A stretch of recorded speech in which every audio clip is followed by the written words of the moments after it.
Мұқағали Мақатаев «Керек осы адамға». Керек осы адамға, бүгін бе, болашақ па, ақыл-ой кәрілік пе, балашақ па.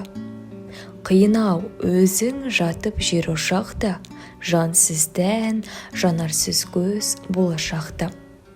Әлде өмір сүрмекпісің бүгініңмен, бүгіндік тірлік қуып жүгірумен. Өтпекпісің қолыңды бір-ақ сілтеп, ұмытып болашақты түңілумен. Күн кешіп жығылумен, сүрінумен. О өмір, о неғылған сыйқыр едің, қалай соғады құйты желің.